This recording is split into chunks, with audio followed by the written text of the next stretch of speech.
and welcome to the fourth episode of Pop Art. I'm Howard Kasner, your been there, done there host. The concept of pop art is for my illustrious guests to choose a film from popular culture, and I in turn will choose a film from the more classic artsy side that relates to it in some way. Today my guest is movierob, and the film he chose is the epic World War II drama directed by John Sturges, The Great Escape. I in turn chose the more austere minimalist World War II drama by Robert Bresson, a French drama, A Man Escaped, or The Wind Bloweth Where It Listeth. So to begin, I will start with letting movierob introduce himself. Okay, for anyone who's not familiar with me or my site, I have a site on WordPress called movierob.wordpress.com, and all I do is review movies. I'm in my 8th year that I've had my site. I watch and review numerous movies every day, mix and match genres. There's no set thing besides the fact that it has to be a movie. I'm on my way to my 400th movie review. So suffice it to say, I've seen a few movies here and there.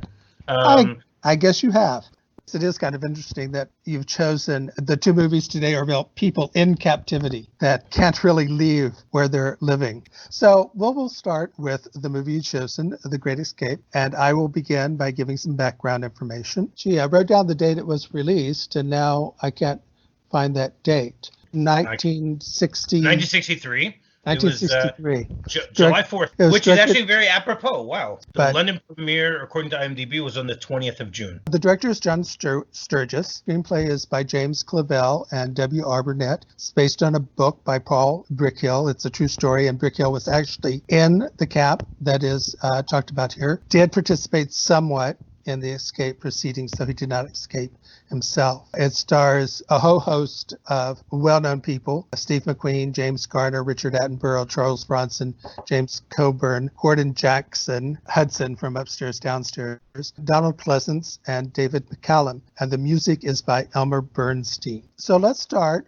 by asking you, why did you choose this film? This is a movie that I can't even count how many times I've seen it. Definitely over 30 times, because it's just such a fun movie, and I remember seeing it as a kid when I was growing up. I was a teen in the 80s. I know that I saw it, on VHS and on cable. And then I saw it again in, I think, 1992, and that was the first time that the movie really opened my eyes. I mean, I liked it beforehand, but that was the first time that I really started loving it. But to me, the film just works so well. Here you're talking about a movie that takes place during World War II. Those of us who've seen other similar type movies or TV shows dealing with American POWs, whether you're talking about Stalag 17, or whether you're talking about Hogan's Heroes and stuff like that. The fact that this is the only one of those three that I just mentioned that is mostly based on truth. There are a few movies that are completely 100% truth. And this did take quite a few liberties. Yeah, of course. The way they portray the whole story and the way that they handle this ensemble cast. I mean, I've heard that there were so many fights or off screen with some of these actors because they wanted more screen time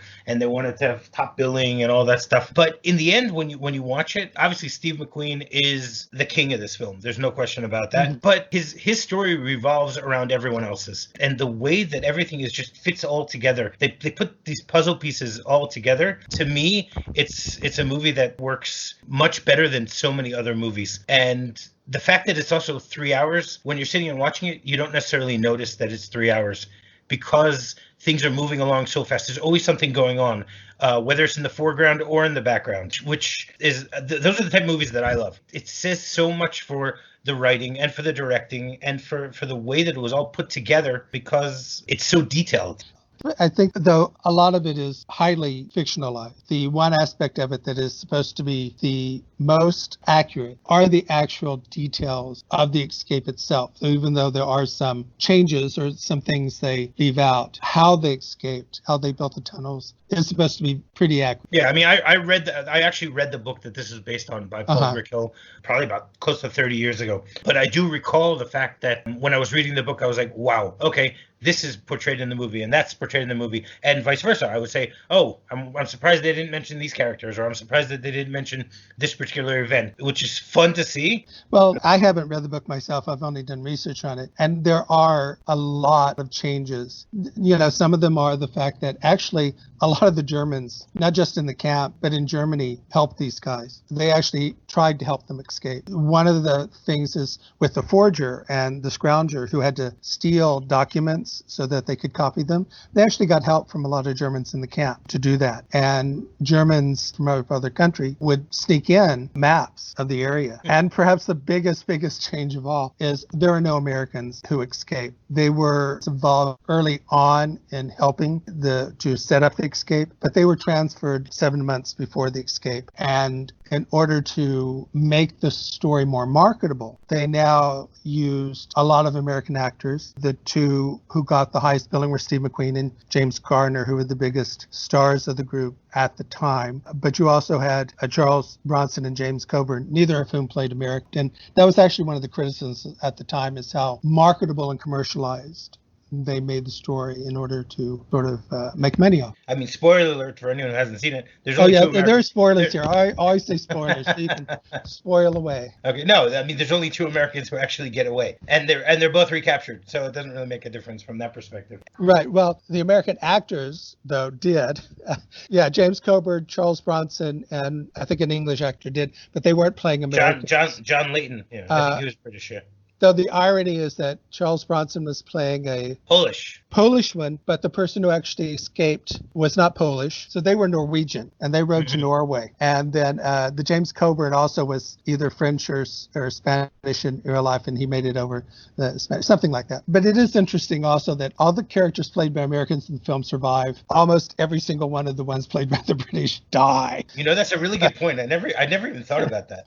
What are some of your favorite scenes from the movies? What are the things that stick out? Oh, there's so many. But I mean, first of all, the signs. You know, the way that they set up all these signals. The Simpsons did a parody of it at one point. I remember there was one where Maggie was in a preschool, and they needed to be able to get pacifiers. So they had the kids do all this hand signals. You know, like one kid would bang on a drum and one would do something, you know, to be able to find a way to get the pacifiers out of like a cabinet that was being guarded. But don't they also propel themselves along the ceiling or something, which is from actually A Man Escaped? So right. Okay, so that I guess you could say something that's sort of fun thing if you know behind the scenes. There's a point where Steve McQueen sets up a string or a wire across a road in order to be able to steal a motorcycle, and then a German soldier comes on the motorcycle and gets knocked off it by the wire. And McQueen actually played the German character also. So basically, he's setting up a trap for himself. Right. He even chases himself. Right. Exactly. The use of. Exactly. I love the fact that Steve McQueen is just playing with a baseball the whole time. It doesn't matter where he is, what he's doing, he escapes and doesn't take his baseball with him. You know, in order so that when he gets captured, he has a baseball to throw against the wall when he's sitting in solitary. As long as an American has a baseball, you'll never get him to break. There you go. I think my favorite parts of it now that I've seen it, I first saw it, I can't remember when. I'm sure I saw it in the 70s or 80s, maybe even the 60s on television. This is probably my third time to see it. For me now, after seeing it all these years, the parts that stand out, of course, you can never forget the Steve McQueen motorcycle chase and leap, even though that was, of course, totally fiction. And the main reason why it's in the movie is Steve McQueen said, I won't do the movie unless I can ride a motorcycle and do motorcycle tricks. Right. It's still a very exciting part of the movie. But for me, what now stands out and what works most for me is after they escape and their attempts to get to safety. And these I find to be the most powerful scenes. When David McCallum sacrifices himself so that Richard Burton and Richard Attenborough and Gordon Jackson can escape, or when James Garner and Donald Pleasance are trying to escape by plane and they almost make it and they had to crash, or the people are just trying to walk through towns, and when James Coburn is at the cafe in France and gets the fake phone call. I love it when they come up and say the phone call's for you, and he's going, why would someone be calling me? Yeah, I have a phone call. Okay, I would actually add 2 points to that. The fact when Gordon Jackson gets tripped up, right, because he's the one who's intelligence, and earlier he tricked someone else. The movie was a very successful movie, one of the top films of that year. It got I believe it won the Oscar for editing. No, it didn't win. It was nominated. It Nominated lost. for editing, but it was the only nominated it was. It was a very typical film, epic film of that time when they were making these big epic films. They were making a lot of these films at the time, the Guns of Navarone and the Bridge on the River Kwai and the Bridges of Toko-Ri. And this was a time when everybody still either remembered World War II or their parents were involved in World War II. So a lot of this was still fairly recent for a lot of these people, especially those in Britain. And also some of the actors themselves were, I think Donald Pleasance was a POW. Yeah, he was tortured. And I guess there's one anecdote I read where he went up to John Sturges to give him some advice on a scene about that. And John Sturges just brushed him off. They said, he basically said, when we want your opinion, we'll ask for it. Then someone later went up to John Sturges and said, you realize he was in a POW camp and was tortured. And then Sturges went up to him and made him an advisor on the story. Two of the more interesting, maybe even ironic ones were Hans Messamers, who played Colonel von Luger, the Luftwaffe head of the camp, who was an anti-Nazi, an officer in the Luftwaffe. That actor was in a Russian POW camp, managed to escape, walked hundreds of miles, surrendered to the British, and ended up in a POW camp in Britain. And even a bit more interesting, Tilman Kiwi, have no idea how to pronounce the name or if I got it right, who played the German who discovered the escape, or that it's under the stove, was captured in Africa and was in a POW camp in Colorado. He escaped like 3 times from that camp. And he is the only actor in the whole thing that actually did some of the things that these characters did in order to escape. He got fake clothes and he made fake documents. And so, yes, some of these people all actually experienced. And most of them had been in the war, in some war. If it was World War II, then James Garner was in the Korean War. So a lot of it, I think, felt firsthand to a lot of these people involved. This was sort of an important story for them to tell. Right. I actually saw a documentary a few years ago on the making of this movie. It's called Return to the Great Escape. It was from 1993. And they interviewed a lot of the actors who were still alive at the time. James Garner, Donald Pleasance, David McCallum, James Coburn. They all made fun of Steve McQueen, how much of a prima donna he was. Richard Attenborough especially didn't get along with him. Yeah. And no, it's a lot of fun listening to all their anecdotes about things that went on. And the fact that they all claimed that everyone was convinced that this movie would bomb, and that would be only if they would actually find a way to finish it, because apparently there were a lot of production problems along the way. Why do you think it has such a big impact on audiences? Why do you think they like it so much? I think it has a lot to do with the fact that they deal with a very deep subject. The way that people look back on movies about World War II, about prison camps, they find a way to keep it very impactful, but at the same time, they throw in a lot of humorous moments in order to lighten the atmosphere. It's not like you're watching Schindler's List or Escape from Sobibor, something that deals with a very heavy subject, of World War II, of the Holocaust. But they find a way to interweave within the story here humorous anecdotes. And they also develop the characters really well. I mean, the fact that they have so many characters, but you never really feel that any of them are these minor characters that you don't care about. They develop them well enough for when they escape, you're not going to say to yourself, okay, I want every one of them to find a way to get to safety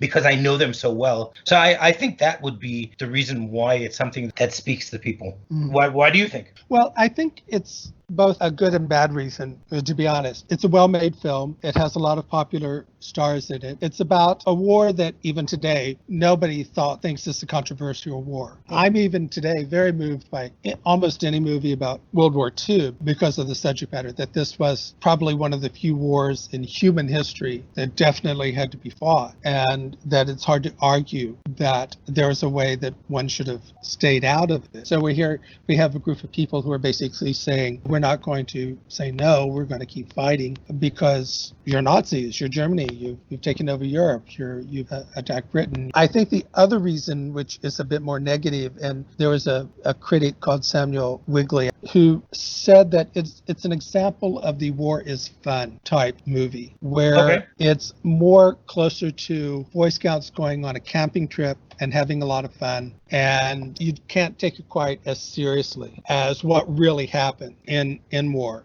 Okay, I can that. buy that. Yeah, and that's true of a lot of the. You get things that have been more serious, like The Bridge on the River Kwai, where the moral questions and the characters and what's going on are a lot deeper, and it's even a bit more realistic. But you have things like The Guns of Navarone that are much more fun, much more epic, and that fall into that category. And that some things, that's why epic films are often so much fun. They're big, they're over the top, they're not necessarily realistic. That's not why you go to see them. They get your blood going. They're thrilling. They're exciting. You can't get excited by Steve McQueen riding a motorcycle, trying to escape and jumping over barbed wire. So I think it's a serious film that doesn't get too serious. And I think that's one of the reasons why it can also makes it big. Certainly a lot of things. Steve McQueen is still very popular today, even though he's been dead. He's one of the definitions of cool. People still react very positively to him. The details of the escape are quite interesting. And one can't forget the music by Elmer Bernstein. I love the theme song, or the theme music. It's a wonderful piece of music, almost iconic. In closing, is there anything else you might want to add, or anything else you might want to say? One thing that came to mind when you were just saying about what the critic mentioned about the fact that this is a fun World War II movie, or fun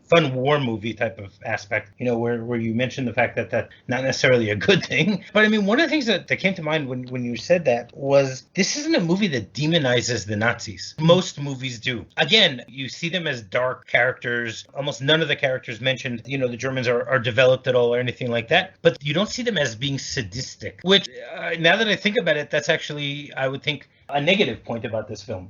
It makes it seem as if, okay, let's tell a story, but let's focus more on the good parts of it and not dwell on any of the bad parts. As I mentioned before, the harshest punishment that they gave someone was either they shot them when they were trying to escape, or they put them in the cooler. I think to a certain degree, as I understand it, this was sort of a realistic look at this particular camp. And the head of the camp, in real life, he was an anti-Nazi. The Luftwaffe, I don't think, was supposed to be a big supporter of the Nazis and didn't necessarily join the Nazi party, and they didn't like the SS. So this particular one, this isn't like Stalag 17, where you have the cruel, sadistic head who really treats the POWs very cruelly and very badly. This one was someone who was much more sympathetic. And as I said, in real life, some of the Germans at the camp actually helped them. I think a lot of them probably saw the writing on the wall. We've lost. Maybe we shouldn't be so cruel. But you are very right. This is very different kind of German here. They didn't go for the evil German. And there's even times when you almost feel sorry for Hans Mesmer's Colonel von Luger, who is caught in an impossible position of trying to treat these people humanely and trying to stop them from escaping. And then on the other side, he has the SS and Adolf Hitler breathing down his neck, and his life is on the line. At the same time, even though when Hans Mesmer says to Steve McQueen, I guess you'll be in Berlin before I am, and I'm sort of feel a little sorry. At the same time, I'm going, well, you may not be a Nazi, but you bought into it. Right, exactly. I'm not really going to feel sorry for you. Lay down with dogs, get up with fleas. One of the things that Hans Mesmer's character says at one point during the movie is we just want to sit out the war, and that's it. They're not going to send me to the Russian front. Yes. And that's sort of an existential question. Do you do this thing because you don't know what the future is going to be? You don't know what it's going to result in. And it's part of human nature to try to break free. It's part of being human, not to be in prison. And it's part of human nature to rebel and try to stay alive. So I think it's sort of a tribute to that, to people who just aren't going to give up. Right. Well, that shows that these people trying to find a way to live life to the fullest by doing all they can, even if it was going to cost them their lives. Right. So let's now move to the next movie, Robert Bresson's French film, A Man Escaped, or The Wind Bloweth Where It Listeth. Wind Bloweth Where It Listeth is taken from the Bible from John 3:8, where it talks about actually being born again, and that the Holy Spirit is something that isn't seen like the wind, but it comes and goes, often without, you don't see it. You can only see the effect of it. The movie was released in 1956. It was also written by Robert Bresson. It is based on a true story as well by Andre Devigny or Devigny, I'm going to get all of these French names wrong, who was a member of the resistance and was arrested. Robert Bresson also was arrested and served about 9 months as a prisoner of war as well. It stars Francois Leterrier and the lead is Fontaine. Charles I have no idea. It's Jost. Clinchet. Something like that. Maurice Burblock as Blanchette. Roland Monon as the pastor. And the music is by Amadeus Mozart, the Great Mass, in C minor. The cinematography is by Leonce and Varel. There's a lot of course, similarity between the films. They're both about prisoners of war, and they're both about people whose only goal and whose every action is based on trying to escape, trying to get out. So I think we'll begin. I'll ask you, when was the first time you saw this film? Okay, the first time I saw this was actually 2.5 years ago. Mm-hmm. I'd never even heard of it beforehand, and I somehow came across it. Someone suggested I see it. I'm personally not the biggest fan of foreign language movies, especially French language movies for some reason. But someone suggested it to me, and I saw it, and I was mesmerized the first time I saw it because it's such an amazing way to tell a story. And after having seen it, I learned more about the story and about how things came about, and that made it even more interesting. So when I watched it this week in preparation for the show, this was the second time I saw it. And so I noticed a lot of things I didn't notice the first time because of the knowledge that I had gained over the course of the last 2.5 years about this movie. That's interesting. What were some of the things that you gained over the years? The fact Bresson in his movies tended to try and use non-professional actors. Actually, this is the very first film where he used nothing but.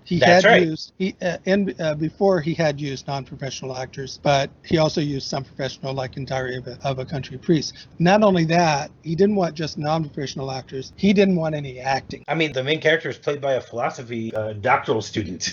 There's no question about that. And just the way that, I mean, the story takes place over a shorter period of time than The Great Escape, obviously. Right. Because that takes place over a period of months. Here it takes place, they don't tell us specifically, but I would say it takes place at most a few weeks, if not even less. I think actually you may be a little off on both. I think both take place over a much longer time than they seem in the movies. But that's one of the things about movies. One of the things the movies have a very difficult time doing is portraying passages of time. So you see a movie like A Mad Escape, and you think, oh, this doesn't take over a very long period of time. But I think it actually took over a much longer period of time than it seems, as well as The Great Escape. You know, and I love the detail in this movie. How you see him take a spoon and he's scraping with the spoon, and it doesn't happen on the first shot. He keeps trying and trying and trying, and then he ends up breaking the wood, and he's hoping to expand the wood, and then he breaks it. Yes. You know, and then he tries to put it back together, and he doesn't just put the big piece back in. He puts the little pieces back in also. You know, this movie spends so much time on detail that helps enhance things so much because it allows the viewer to really feel as if you're there watching this as it's happening, as opposed to being a passive viewer. You're sitting there and you're saying, okay,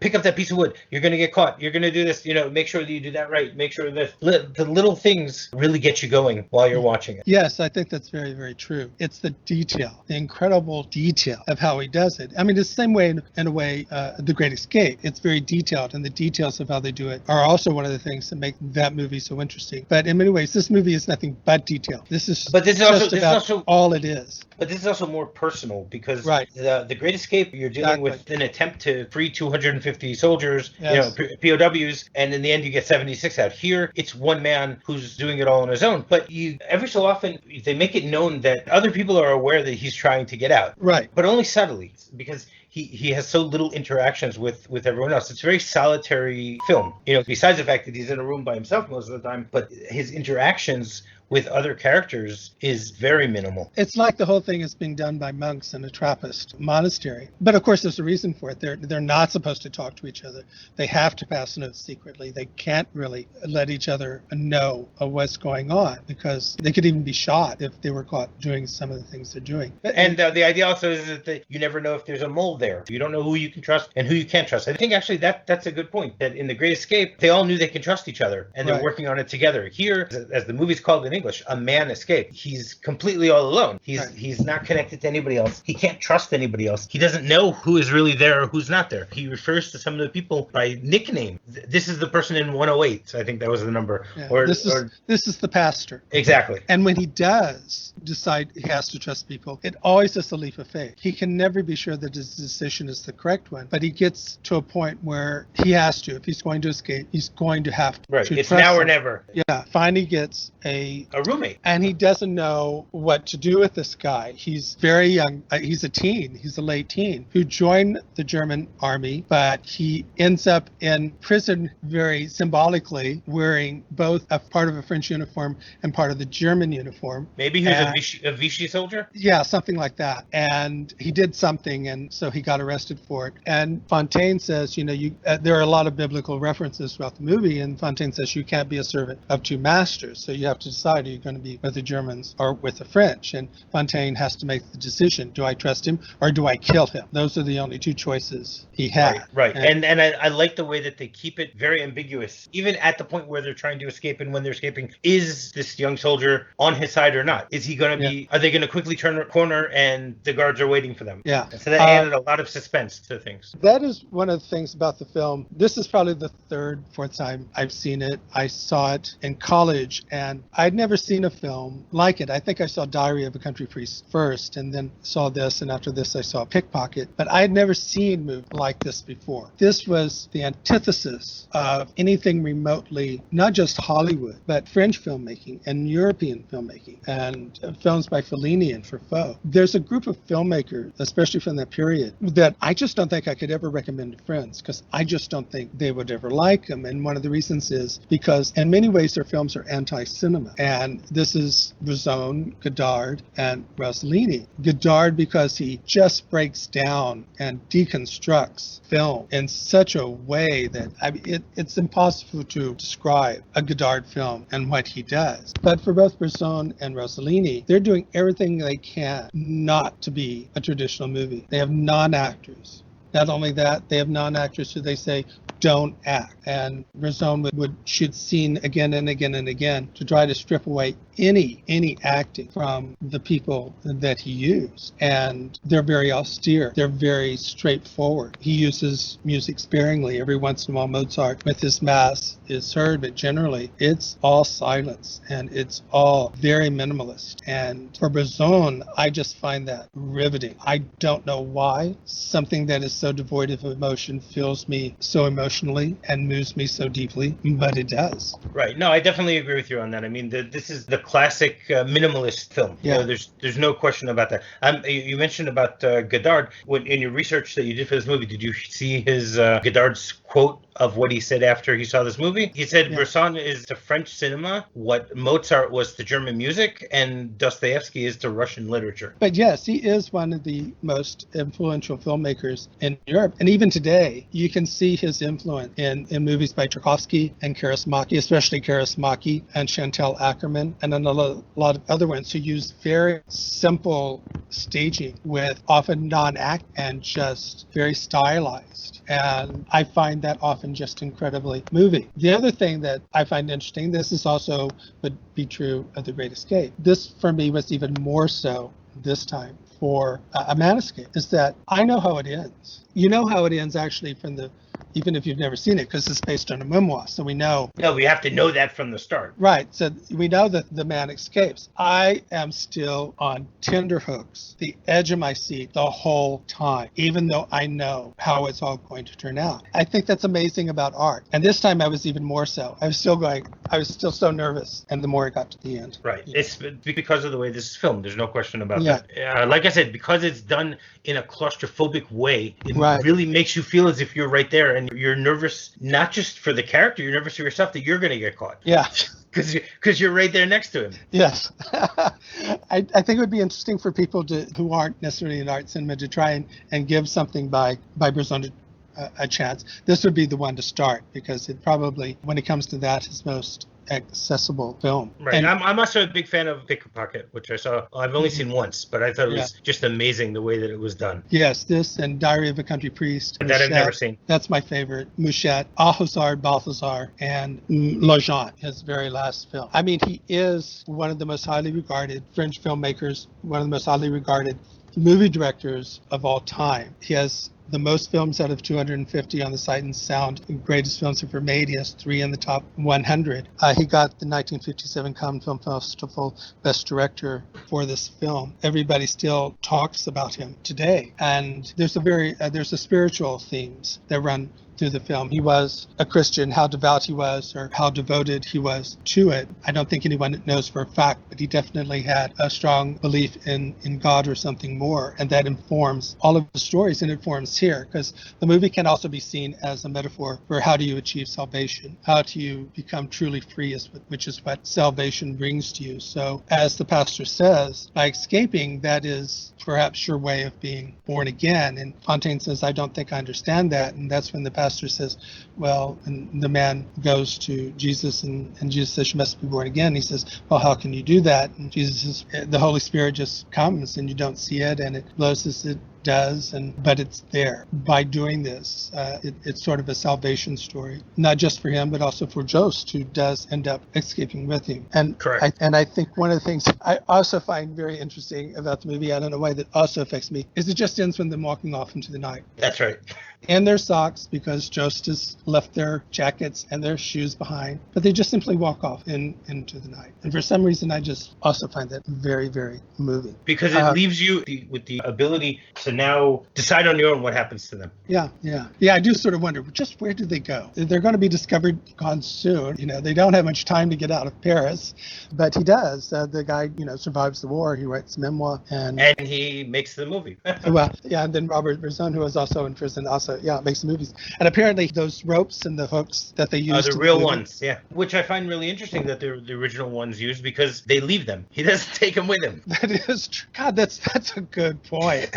You see, I pay attention in movies. Yeah, that never hit me, but that is a very, very interesting point, because they can't take them with them. They have to sort of leave them there. One other thing I wanted to mention, I like the way that when he has to kill the German, it's done in such a subtle and minimalist way also. You see him... It's done off screen, yeah. It's completely done off screen, and then afterwards you see a leg. Then that's it. They say that's not important. We don't care. You should know that this happened, but it doesn't affect what's going to happen. Right, and it's another example of being very anti-cinema, because most directors would probably show a fight, right, and build suspense out of it. But for Bresson, that takes away from what he's trying to achieve. He doesn't want cinema. He wants to get away from that as much as possible. There is one, I think, very, very interesting bit of trivia that I think is just kind of wild. Francois Leterrier, who plays Fontaine, most of the people in the movie, as far as I can tell, this was it. They really didn't do anything else. But Francois Leterrier became a film director, and he worked steadily. He has a son called Louis Leterrier. Louis Leterrier becomes the big director of the Transporter movies and The Incredible Hulk. And I just think it's kind of wild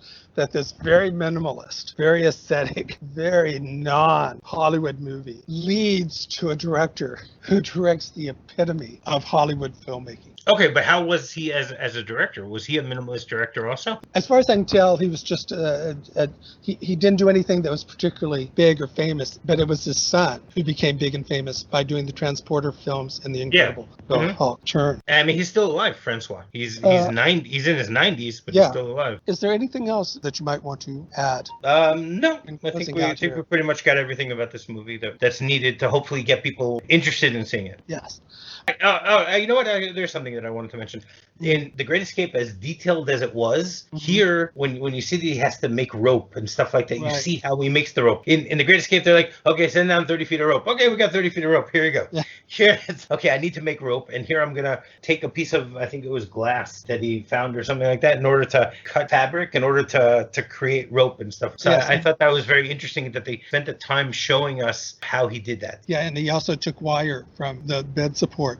Right, to twist the material around. And then he made more rope when Jost came in, because Jost let him use his blanket, because he found out through someone else who tried to escape that he needed another set of hooks Right. and rope to get over a second wall, which he didn't know before. He never would have been able to escape without one person failing. That is true. So now we'll move on to the final section. One of the things I asked is for you to choose a film that is sort of in the same vein as The Great Escape that you might recommend to viewers that they might enjoy seeing. Okay, I had a lot of trouble thinking of this one because I'm still tormented between two. You can do two. Stalag 17 and The Bridge on the River Right. Kwai. Yeah. Those are my two, because these three movies are, as far as I'm concerned, the epitome of movies dealing with POWs during World War II. And all three of them focus on very different things, even though they have a lot of similarities. Stalag 17 is mostly a comedy, even though it does have a nice mystery inside of it. So the characters are in a prisoner of war camp, so they're dealing there also with the life of, in this case, American soldiers, and who can you trust, who can't you trust, and stuff like that. Because the whole theme of the movie basically is that there's a spy in the American bunk, and the soldiers are all trying to figure out who it is. It was written and directed by Billy Wilder, my stepfather's favorite movie. When he was in high school, they apparently did a play, I guess their senior year or whatever it is, right after this came out, making fun of all their teachers, with Stalag 17. One recommendation, the other one is The Bridge on the River Kwai, which is something that I probably saw last of these three movies. This one is completely a serious drama. There are no humorous moments in it. They don't let up at all with the story from the perspective that everything that happens is brutal. They don't show life of a POW in any favorable light. I love the fact that this movie has three main characters who are so very different. You have William Holden, Alec Guinness, and Sasu Hayakawa. And you see the sadism and the way that all these prisoners are being treated. Of the three, I would probably say that Bridge on the River Kwai is actually my favorite because of the complexities of the characters and the situations they get in. This is a movie that asks a very simple but difficult moral question about what do you do in war? What do you do in these type of situations? And they show us three different perspectives to what does it mean to be a soldier and following orders. I mean, this is a movie that won, I think, maybe 7 Oscars, if I remember correctly. It did very well, yes. Yeah, including Best Actor for Alec Guinness, Best Picture, Best Director for David Lean. I'm a big David Lean fan, and this is my favorite Lean movie, even over Lawrence of Arabia. Bridge on the River Kwai tops it in my opinion, because of the way the movie is done. The music, Bridge on the River Kwai, I'm sure most people listening have actually heard the music and don't even know that they've heard of it. Yeah, the Colonel Bogey Mark. Yeah, those are my two recommendations. The movie I will recommend is a French movie called Les Trous. It's, for me, one of the greatest prison escape films ever made. It's directed by Jacques Becker, who also was one of the writers on it. It is about a young man who is awaiting arraignment. He's put in a jail cell with 4 other men. The 4 other men are planning an escape, have even started it, and they have to decide whether to include him or not. And they have to decide immediately because they're planning this escape, and he has to be in on it. And he decides to join in with them, but then things start getting complicated. This is also one that really focuses on the details of the escape as well. We now draw to the close of this latest episode. So the next thing is for you to let us know what is going on, what we should be on the lookout for, what you've been working on. Okay. Well, as I mentioned earlier, even though we're in Corona world, I'm still watching and reviewing a few movies every day. Closing in on my 6400th review, which I hope to get to, I believe, next week sometime, because I have it all planned out, obviously. I'm actually also very active on The Lamb, the largest movie blog. And I run the Acting School 101 feature, and May, the movies of Henry Fonda. So I'm actually now actively watching a whole bunch of new Henry Fonda movies that I've never seen. I recently saw Roller Coaster, which is a fun movie. I wouldn't necessarily say it's one of his best because he has a very he has a small part. Keep an eye out for those because obviously I post them all on my site. At the end of every month, a podcast with a different guest every month, and we'll be talking about our favorite Henry Fonda roles. I'll start out with mine by doing the usual. I have a blog, Rantings and Ravings, that you can find by Googling, where I talk about film and screenwriting issues. I'm a screen consultant, and I have a Facebook consultation page called Howard Kastner Screen Play Consultation. You can find more information about me there as well as at my blog. You can find I'm an amateur photographer. You can find my pictures on Instagram under my name. Published a few books, 2 books of short stories, The Starving Artist and Other Stories, and The 5 corporations and one true religion. These are sci-fi, horror, fantasy short stories. I've published a screenwriting book, More Rantings and Ravings of a Screenplay Reader. Tomorrow, actually, I'm going to be on Cinema Recall with The Vern, where I am supposed to list 5 great foreign films for people who are scared of watching foreign films. Friday, I'm actually going to be on Cathode Ray Mission with Adam Katz, where we're going to be talking about the TV work of Rainer Fassbinder. I will be on the Landcast at some time in the future. I am supposed to be on the Wonder Woman one, but no one knows when that's going to happen. And the next episode of Pop Art, I will have my guest Michelle Ellen, who has chosen the movie Best in Show mockumentary, and in return I chose a lesser-known film called Series 7, The Contenders. Oh, what a great movie. Yes, both are mockumentaries, and both are about competitions, though the competitions are quite different. Just a little bit. Just a little bit. And I'll probably be recording that sometime next week. Hopefully this one will be up sometime over the weekend, maybe sooner. But once again, I want to thank you very much for being my guest. This was great. I really enjoyed it. I had a lot of fun. I'm always happy to talk about movies. So thank you once again. Thanks for having me, Howard.